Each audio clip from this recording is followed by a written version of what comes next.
tuwing tag-ulan o yung rainy season, ay in-season rin yung iba't ibang klase ng sakit. Isa na po dito yung gastroenteritis.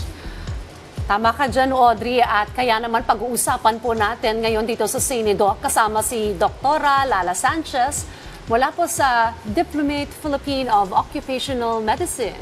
Dr. Lala, welcome back to Rise and Shine Pilipinas. Good morning po. Good morning po.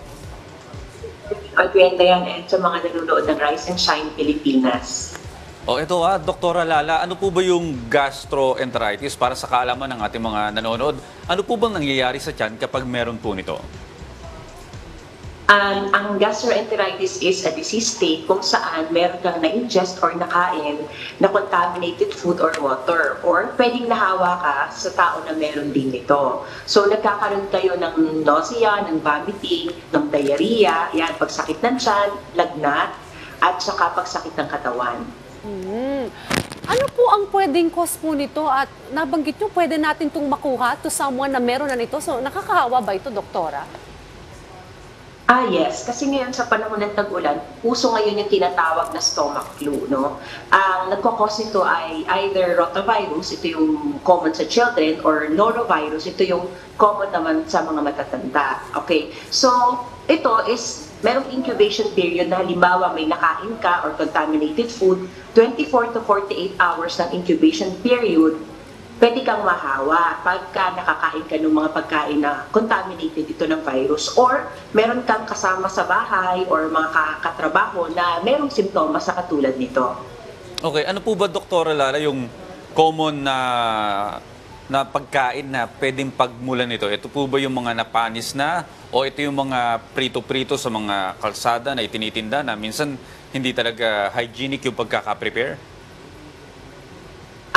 Oo, pwede pong yun ang cause, kasi dito sa Pilipinas napaka-unique talaga dito sa atin. So mabilis masira yung mga pagkain natin.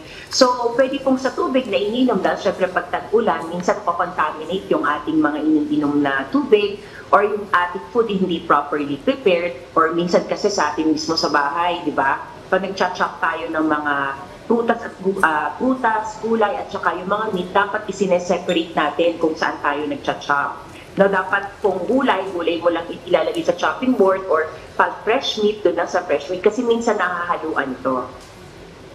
Dok, paano po nadadiagnose itong gastroenteritis? Ano po yung mga sintomas na dapat po namin bantayan?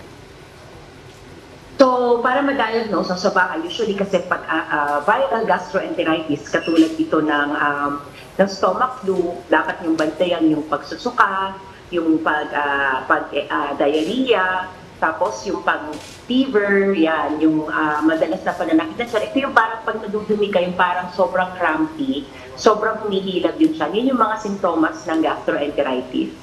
Parang nagka-cramps yung sikmura. Ito siguro yun. Pero, Doktora, kapag suspecha mo pa lang, meron kang gastroenteritis, ano po ba yung pwede mo nang gawin at hindi pwedeng gawin bilang first aid? Yan. So, usually, pag viral gastroenteritis, katulad po ng stomach flu, kailangan nating i-rest yung ating tiyan. Huwag muna tayong kumain or uminom ng tubig for a few hours. So, kailangan nating i-rest. And then, pag naka-rest na, pwede tayo mag-introduce ng mga pwede natin inumin, like water, yung mga weak sodas, pwede tayo mag-take ng Orisol, or kung talagang hindi po kaya na uminom, or pwede tayong mag-ice chips po. And then, pagka okay na yun siya, nakapag-rest na yung ating bituka, pwede na tayo mag-introduce ng mga pagkain kung saan ito ay yung parang madaling i-digest, katulad ng lugaw, ng crackers, ng gelatin, at ng banana. Yung mga, Doktora, yung mga external na pwedeng remedy, pwede ba yung mga may pinapahid muna sa tiyan? Or may nilalagay na warm o hot compress? Pwede rin pong hot compress, minsan kasi nakakatulong din po yung hot compress sa paglalagay natin sa tiyan, yung mga, ewan ko, sa mga bata kasi parang naglalagay sila ng asserted yung manzanilla, pwede rin po yun. Okay. Dok Lala, pwede ba mag-lead itong gastroenteritis sa dehydration? Yes, pagka medyo malala yung pagsusuka mo, kasi usually nagkakaroon din ng dehydration pag hindi na natin maipalit yung mga yung nakulangan natin na kunyari nag-LVM kayo, naka 10 times ka, hindi ka makainom ng tubig, pwedeng mag-lead talaga sa dehydration. So napaka-importante ang hydration. Well, doktora, paano po ba ito ginagamot?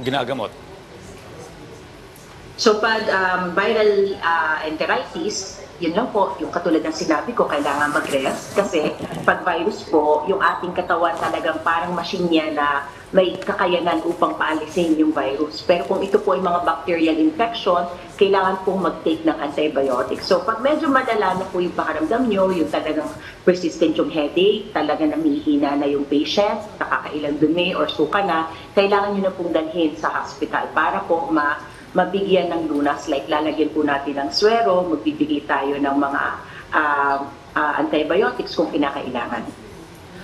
Doc, panghuling mensahe nyo na lamang po, paalala po sa ating pong mga manonood para makaiwas po dito sa gastroenteritis.